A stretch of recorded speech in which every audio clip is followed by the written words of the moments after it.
Okay, so let's discuss about map system v2. So map system is one of the very first Unreal Engine assets that we have been published on Unreal Engine Epic Marketplace. Actually, back in the days it was Unreal Engine Marketplace, but later on it was renamed as Fab. So this map system that we released earlier was pretty much of a old version. So we thought of doing some refactorings, improvements, and adding some new features and release as a new version, which is v2. So there are a lot of things we need to cover. So as an introduction, first I will go through these topics, and later on one by one, let's discuss about rest of the features. So first, let's take a look into the project structure and how you can migrate the map system to your own project. And then let's take a look into some of its core blueprints so you can get some understanding behind the implementations. Also, most importantly, we are following data-driven pluggable architecture for all of our subsystems that you may already know. So we have a very cleaner and modular component and subsystem architecture. So there we have to discuss about these subsystems to get a better understanding about how the entire system works. And then finally, let's take a look into the managers such as level manager, NPC manager, TOD manager, navigation manager to sort of like controlling the context of the entire game. Okay, so this is the content, and let's go to the Unreal Engine and I'll show you how to get started. Right, so this is the project. So soon after you download the map system v2 and open up on Unreal Engine 5.3 or upper version, it will be look like this. And again, mentioning that make sure your Unreal Engine version is at least 5.3. okay, because the base version of the map system v2 is being supported from the 5.3 Unreal Engine version onwards. Okay, so here if you go to the content folder, there is a one folder called map system, and that basically defined all the components of the map system v2. So here we have some asset guidelines, which means some pre-configurations that you have been enabled to properly run the system, and some presets that you need to be configured on the project settings. So basically you need to enable chaos vehicle plugin because we are using some chaos vehicles to demonstrate some of the features of the map system. Also, you need to enable the animation warping to control the character animations properly within this system. But in your scenario, if you are using your own vehicle system or your own locomotion system, maybe you don't need to enable these two plugins. But before the migration, make sure you enable this plugin. And once you have done the implementation and once you have done the cleanup, then you can decide whether to disable these plugins or not. Okay, right. And under the project settings, there are some collision response channels that you need to be configured. So you can simply go and check out the project settings, and there are collisions. And under the trace channels, you can see I have been defined one trace channel called interaction, and by default the default response is ignore. Okay, so those are the first step that you need to be done. First thing is you have to enable these two plugins, which is chaos vehicle plugin and animation warping plugin, and then these collision profile configurations. Okay, but we'll do all of this stuff once we perform the migration, but I just want to give you some overview of the asset guidelines. Then we have blueprints. In the blueprints, actually we have a whole lot of blueprints, so you can go and check out one by one, but mainly we are interested in these components which implements some of the subsystems and none of the core components, which is map system and map system invoke. Okay, then we have this inventory to define some inventory items, and we have some interactables, which means some interactable elements on the project, and we have these managers to control the entire context of the level. Likewise, there are a whole lot of blueprints. you can check it out. So maybe just to give an overview, we can check it out the map system component, right? So the component has been implemented like this. So basically there are certain configurations that you can perform for the minimap and the world map, and ideally this component is being plugged on the on these components, but mainly it is on the UI. Okay, so maybe you can try to go to the HUD component, and here you can see, and the BP map system HUD, we have attached that map system. Okay, so you may wonder now where this component is being defined. Well, basically if you go to the game base, here these are the game base features, which means the root component of the level. So here we have the game mode, something like this, and there actually you can define what sort of a game session that you have, what sort of a play controller that you have, what sort of a HUD class that you have. Likewise, you can define all of those structures over there. So here what we are focused on HUD class. So I have my own HUD class called BP map system HUD. So the BP map system HUD, I can plug the map system and user interface system, which ultimately control the user interface system and the minimap and world map component for us. Okay, right. And then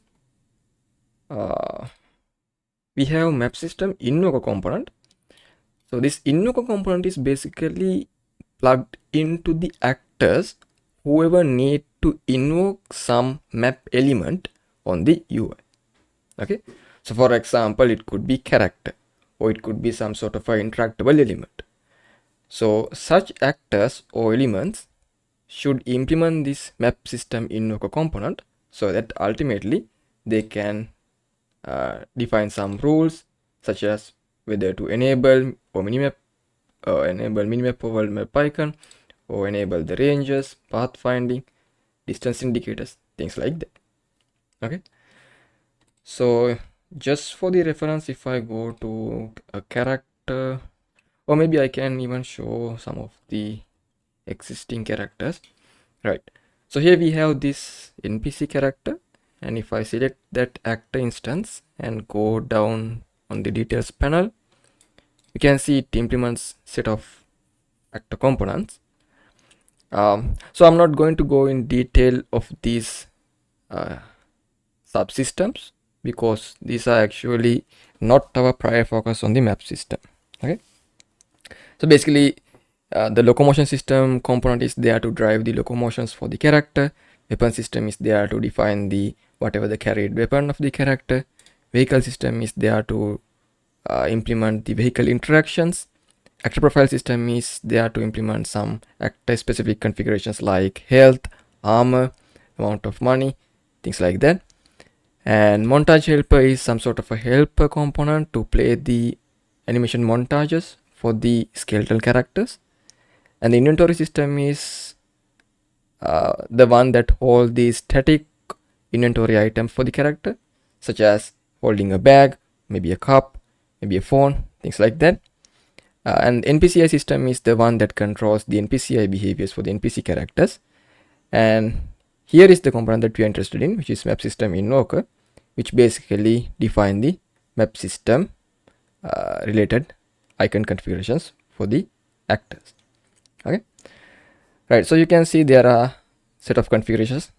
So by default, the minimap world map icon is enabled, and the ranges has been disabled, and the distance indicator has been disabled also.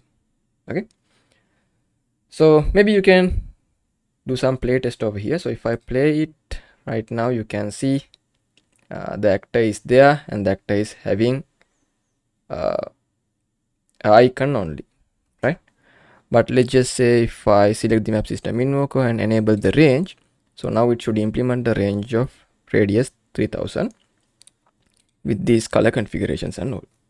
Okay, so we'll go in detail about these ranges and other configurations on the upcoming tutorial, but just for the time being I just want to show you some overview.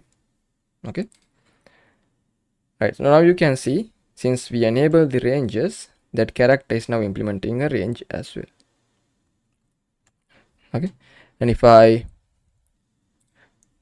maybe enable the distance indicators, now you can see the actor is having a distance indicator on top of the head. Okay, so likewise there are a lot of configurations that you can follow up, but overall map system invoker is the one that invoke minimap over map created items for us. Okay, so likewise you can go and check out rest of the artifacts as well. So mainly we have data driven architecture. So you can see I have been specify all of the required subsystem related configurations on the respective data tables, right? And maybe you can go and check out the map data table. So this map data table is basically define the map or level specific configurations, which means what sort of a minimap texture that need to be displayed, or what sort of a minimap size that need to be configured, something like that. Okay, so we'll go in detail about this stuff later on, but this is just a brief overview. Right, so likewise there are some effects and input schemes, some sample maps to define the features and materials, measures, textures, and most importantly we have the user interface elements as well. Okay, so the user interface elements, mainly we have to take a look into this minimap and world map later on, and maybe we can take a look into path, range, and distance indicator as well. Okay, right, so I know this is a very quick and brief overview, but yeah, just to give an introduction, I think this would be enough. Right, so now let's see how we can migrate our project. So for that I have been already created some sample project. Okay, so this is an empty project created by Unreal Engine 5.3, and since the versions are matching, we can do a safe migration. Okay, so make sure your own project is at least having the Unreal Engine version 5.3.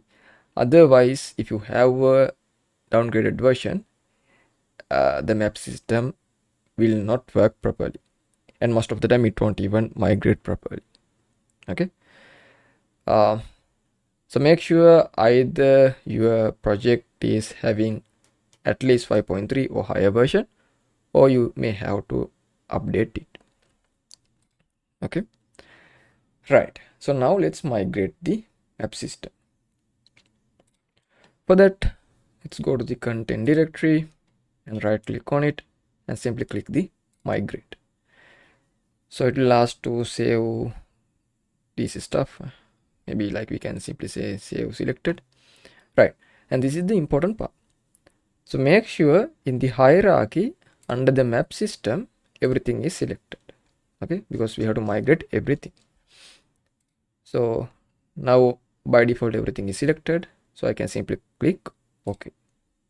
Then let's select my project, which is on the desktop, my project, and go to the content directory. Okay, so make sure you are at the content directory and simply click select folder.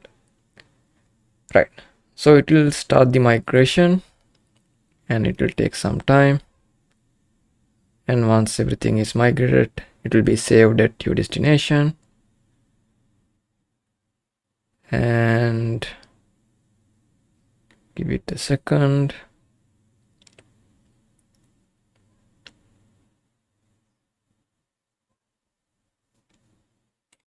And it has been migrated. Okay, then let's take a look into my project.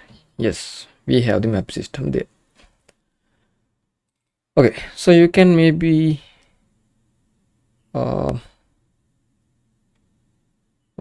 maybe let's take a look into showcase map. So I'll open that up. Okay, so soon after you open the map showcase, it will say there are some missing plugins and configurations that you need to be enabled, because it will basically verify these asset guidelines, which is AG map system, and there we define what are the plugins that we require and the respective project configurations. Okay, right. So before doing anything, first we have to enable these missing plugins, and let's restart the project. Okay, so it will take some time. Right, now the project has been restarted.